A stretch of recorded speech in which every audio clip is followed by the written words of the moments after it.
أما بعد فأعوذ بالله من الشيطان الرجيم بسم الله الرحمن الرحيم وكونوا مع الصادقين صدق الله العظيم وصدق النبي الأمين المكين الكريم ونحن على ذلك من الشاهدين والشاكرين والحمد لله رب العالمين يا صاحب صفاء يا رسول الله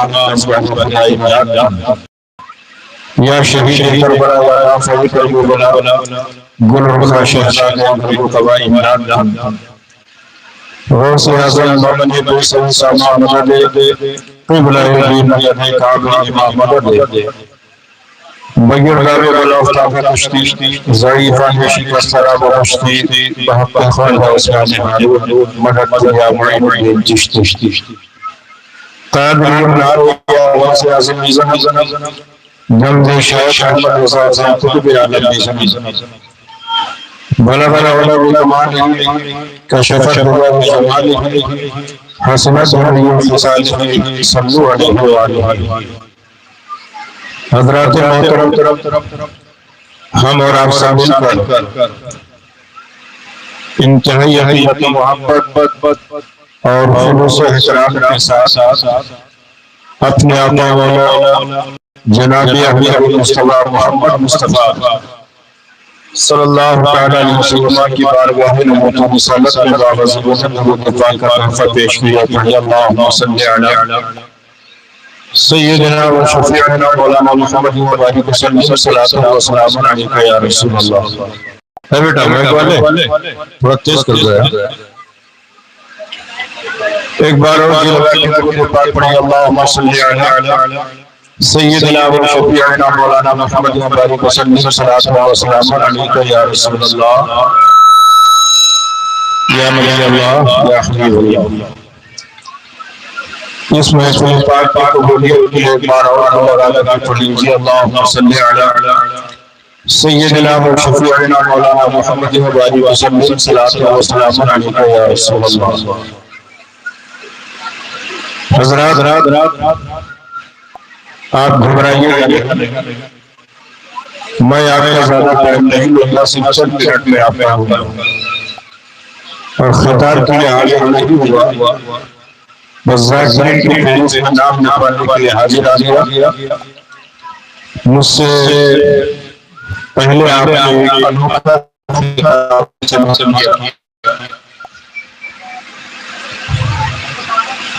مفکر اسلام حضرت علامہ مفتی محمد طاہر صاحب فیضی دامت برکاتہ مقدسیہ بڑا نورانی بیان فرمایا آپ نے. اللہ تبارک و تعالیٰ اس بیان پر ہمیں اور آپ کو عمل کی توفیق عطا فرمائے اور حضرت علامہ کے علم میں اپنے عمر میں فیض میں اور پناہ برکت عطا فرمائے. آپ چند منٹ اور محبت کے ساتھ بیٹھے رہے اور یہ سمجھ کر آپ بیٹھے ہیں کہ ہم بھارت کی سرزمین پر نہیں بیٹھے ہیں بلکہ بغداد حمورہ کی گلیوں میں بیٹھے ہیں.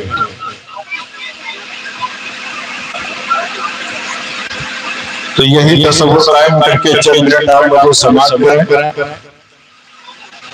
اور اب تو کچھ حضرات آپ گئے دین کی باتیں آپ سنیں. اگر کوئی بات آپ کے چھو جائے تو اس کا اظہار ہونا چاہیے. آپ سبحان اللہ کہہ دیا گیا ہے تو آپ کے نیکیوں میں اضافہ بھی ہو جائے گا. ذرا سب لوگ مل کر کے بولیے سبحان اللہ. آپ لوگ بھی ذرا بول لیجیے سبحان اللہ. تھوڑی دیر آپ توجہ لگائیے. ایک بار اور دل کی گہرائیوں سے منتشر کر لیجیے. دل بات ہوئی اور آگے بڑھاؤ. اللہم صلی علی سیدنا و شفیعنا مولانا محمد و بارک وسلم صلاۃ و سلام علیکہ یا رسول اللہ یا نبی اللہ یا حبیب اللہ.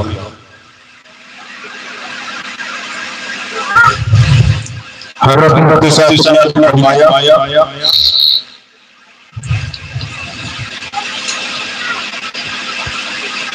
اس مسجد میں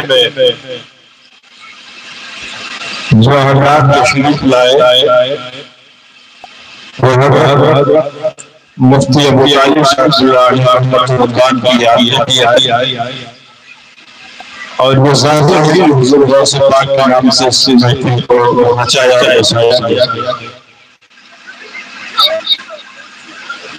حضور غوث اعظم رضی اللہ تعالیٰ عنہ کے مشن پر حضرت علامہ مفتی صاحب قائم تھے اور فروغ بھی دیتے تھے، تو سرکار غوث اعظم کا فیضان ہمارے بعد کی نگاہوں کے سامنے آیا کہ جہاں پر ان کو اہل خانہ میں مجلس غوث کا اہتمام کیا گیا، ہم سب حاضر ہوئے تو پہلے مفتی صاحب پیش کریں گے حضور غوث اعظم رضی اللہ تعالیٰ عنہ کی بارگاہ اور خطاب بھی ہو گیا، حاضری بھی ہو گئی۔ مفتی صاحب نے بڑا اونچا خطاب کیا تھا۔ میں نے قرآن عظیم کی ایک چمکتے ہوئے کے عبارت کی تلاوت کرنے کا شرف حاصل کیا۔ یا ایھا الذین آمنوا اتقوا اللہ وکونوا مع الصادقین۔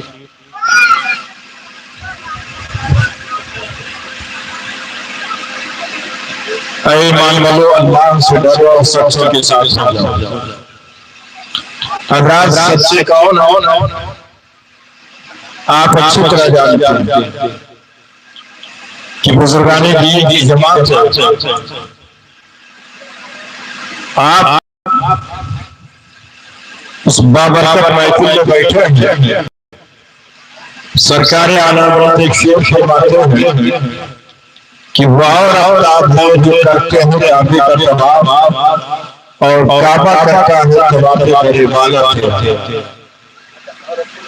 آپ خوش نصیب ہیں کہ سرکار غوث اعظم کی محفل پہ آئے۔ سرکار غوث اعظم رضی اللہ تعالیٰ عنہ کی شخصیت آپ بہت ہی میں اندازہ لگا لیں کہ آپ کا کتنا اونچا مقام تھا اور ان کی محفل میں کتنا ادب اور احترام کے ساتھ ہے اور آپ کو بیٹھنا چاہیے۔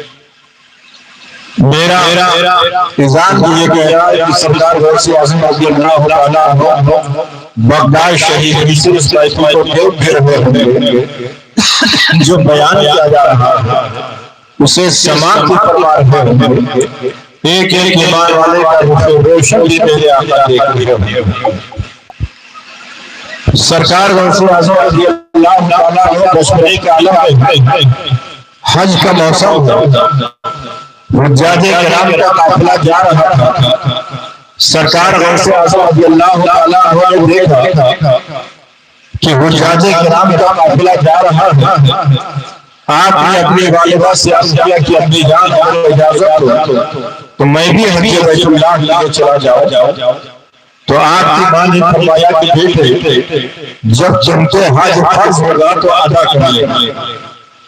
سرکار غوث اعظم رضی اللہ تعالیٰ عنہ نے عرض کیا کہ اپنی جان اگر آپ اجازت دے دیجیے تو میں اپنے چھت پہ چڑھ جاؤں اور حاجیوں کا قافلہ میں دیکھتا رہوں، چونکہ چھت پہ جب جاؤں گا تو دور تک دیکھتا رہوں۔ تو ماں نے فرمایا کہ بیٹے اس سازش سے تمہیں کون روک سکتا ہے، جاؤ چھتری سے منظر ملاحظہ کرو۔ سرکار غوث اعظم رضی اللہ تعالیٰ عنہ اپنے مکان کے چھت پر گئے اور آپ دیکھ رہے ہیں کہ حاجیوں کا قافلہ جا رہا ہے۔ سرکار غوث اعظم رضی اللہ تعالیٰ عنہ محبت کی نگاہوں سے دیکھتے رہے، حاجیوں کا قافلہ آگے بڑھتا رہا۔ غوث اعظم رضی اللہ تعالیٰ عنہ کا ایک تصور بنتا ہے کہ یہی حاجی طواف کعبہ بھی کرے گا، غلاف کعبہ کو پکڑ کر کے اپنے اپنے گناہوں کے معافی کی بھیک مانگے گا اور حج کے قبولیت کا پروانہ مانگے گا۔ یہی حاجی آب زمزم کے کنویں پر جا کر کے آب زمزم بھی پیے گا یہی حاجی طواف کعبہ کی کرے گا، یہی حاجی صفا و مروہ کی سعی بھی کرے گا، اور غلاف کعبہ کو پکڑ کر کے اپنے گناہوں کے معافی کی بھیک مانگے گا۔ اے میرے پروردگار، جو میں نے رات کی تاریکی میں کیا، میرے پروردگار اسے بھی جانتا ہے، جو میں نے دن کے اجالے میں کیا، میرے پروردگار اسے بھی تو جانتا ہے، جو میں نے تنہائیوں میں کیا اسے بھی تو جانتا ہے، جو میں نے مجمع عام میں کیا پروردگار اسے بھی تو جانتا ہے۔ اے میرے پروردگار تو غفور رحیم ہے، ہمارے گناہوں کو معاف فرما دے اور ہمارے حج کو قبول فرما لے۔ غوث اعظم رضی اللہ تعالیٰ عنہ کا تصور بنتے گیا، آپ کی آنکھوں سے آنسو چھلک پڑے۔ رب کعبہ نے حکم دیا، اے کعبہ تو دیکھتا کیا ہے؟ میرا عبدالقادر تیری اشتیاق میں رو رہا ہے۔ اے کعبہ اب تجھے یہاں رہنے کی ضرورت نہیں ہے، اب تجھے اپنے مقادر کی تحریر کو جانا پڑے گا اور تجھے یہ بتانا پڑے گا کہ وہ اور افتاب ہے جو کل اعلیٰ حضرت نے اسی واقعے کو آپ نے شعر میں جو پڑھایا کہ وہ اور افتاب ہے جو کرتے ہیں کعبے کا طواف، کعبہ کرتا ہے طواف کرے والا تیرا۔ حکم ربی ہوا، کعبہ اپنی جگہ سے چل دیا اور غوث اعظم رضی اللہ تعالیٰ عنہ کے دہلیز پہ حاضر ہو گیا۔ اب وہ کعبۃ اللہ غوث اعظم کے مکان کا طواف کر رہا ہے، غوث اعظم کا طواف کر رہا ہے، غوث اعظم کے مکان کر رہا ہے۔ اسی منظر کو اعلیٰ حضرت نے دیکھا تھا تو پکار اٹھے تھے کہ وہ اور افتاب ہے جو کرتے ہیں کعبے کا طواف اور کعبہ کرتا ہے طواف کرے والا تیرا۔ تو حضرات غوث اعظم کی یہ شان ہے، غوث اعظم کا یہ مقام ہے، غوث اعظم کا یہ رتبہ ہے۔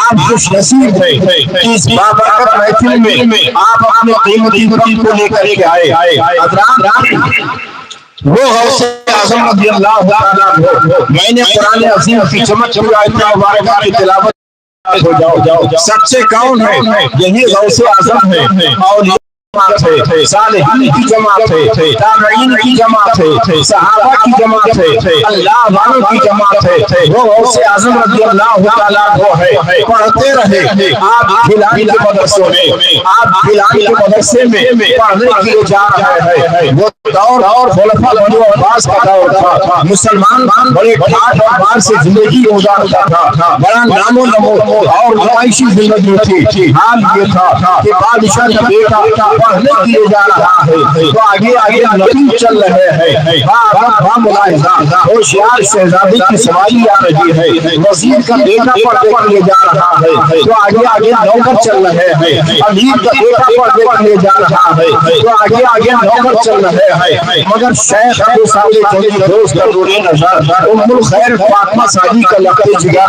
عبدالقادر جب پڑھنے کے لیے نکلے ہیں، وہ کسی بادشاہ کے محل سے نہیں لگے تھے، کسی وزیر کے کوٹھی سے نہیں لگے تھے، کسی امیر کے حویلی سے لگے تھے، اپنے مکان سے نکلے، دروازے پر آئے، نہ راستہ صاف آنے کے لیے کوئی چوکیدار ہے، نہ دربان ہے، رحمت بھائی کو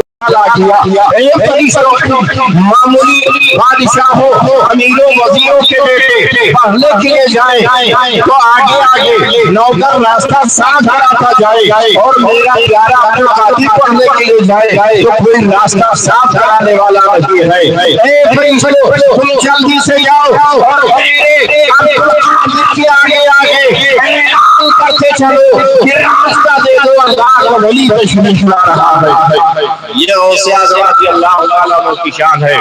سرکار غوث اعظم رضی اللہ تعالیٰ عنہ جب آپ چلتے تھے تو آگے فرشتے اعلان کرتے جاتے تھے کہ راستہ دے دو، اللہ کا ولی تشریف لا رہا ہے۔ سرکار غوث اعظم رضی اللہ تعالیٰ عنہ پڑھتے رہے بلال کے مدرسے میں، اور آپ نے ایک دو دن نہیں پڑھا، ایک دو مہینہ نہیں پڑھا، ایک دو سال نہیں پڑھا، بلکہ 18 سال تک آپ علم دین حاصل کرتے رہے۔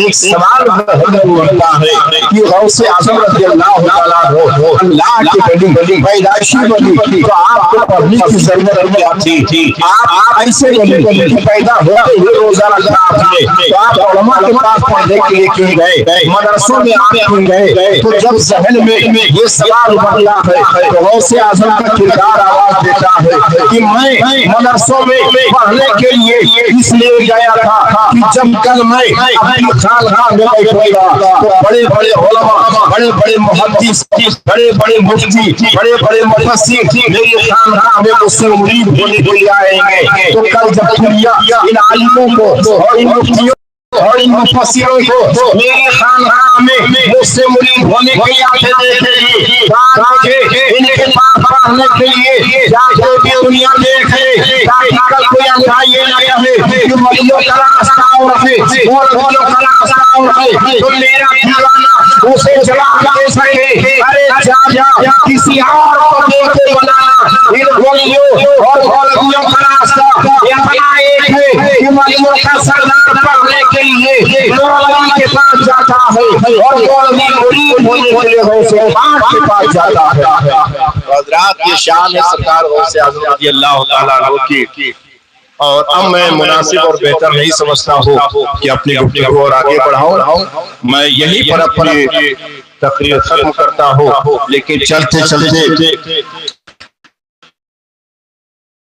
کہ سرکار غوث اعظم رضی اللہ تعالیٰ عنہ زندگی کے سانچے میں آپ اپنی زندگی ڈھالیے اور زندگی آپ اس طریقے سے گزاریے کہ آپ کے اخلاق اسلامی بن جائیں، آپ کے ماحول اسلامی بن جائے، آپ کے عادات اسلامی بن جائے، آپ کے دروازے سے اگر کوئی گزرے تو پہنچانے کی غلام غوث کا دروازہ ہے۔ اس لیے پیاروں کے دروازوں سے گزرنے پر گانوں کی آوازیں آتی ہے، فلموں کی آوازیں آتی ہے، غلام غوث کے دروازوں سے گزرنے پر قرآن کی آواز آنی چاہیے، حدیث پاک کی آواز آنی چاہیے، نعت نبی کی آواز آنی چاہیے، منقبت پاک کی آواز آنی چاہیے۔ آپ کے بچوں کو دنیا دیکھے سمجھ لے کہ غلام غوث کے بچے ہیں، آپ کی دنیا دیکھے سمجھ لے کہ غلام غوث ہے، مسجد سے آپ کے کانوں سے ٹھیک ہو جائے اور قدم مسجدوں کی طرف بڑھتا ہوا جائے اور اپنی سجدوں سے، اپنی پیشائشوں سے اپنی مسجدوں کو بھریے، تاکہ سجدہ حسین کی چوکھٹ پر آپ اپنے سجدوں کو پیش کر سکیں اور یوں کہہ سکیں اے حسین، آپ نے کربلا کی سرزمین پر زیر خنجر سجدہ کیا ہے اور ہم نے بھارت کی سرزمین پر زیر نظر سجدہ کیا ہے۔ نہ کعبہ نہ بیت اللہ کے دیواروں کے سائے میں نماز عشق ہوتی ہے، تلواروں کے سائے میں جو کچھ میں نے عرض کیا میرے مالک اسے قبول فرما لے، کوئی شرعی یا مذہبی کمی ہو گئی ہو تو اپنی رحمتوں سے معاف فرما۔ استغفر اللہ ربی کل ذنب و اتوب الیہ۔ بلند آواز سے کلمہ طیبہ کا تلفظ کیجیے اور پڑھیے لا الہ الا اللہ محمد رسول اللہ صلی اللہ علیہ وسلم۔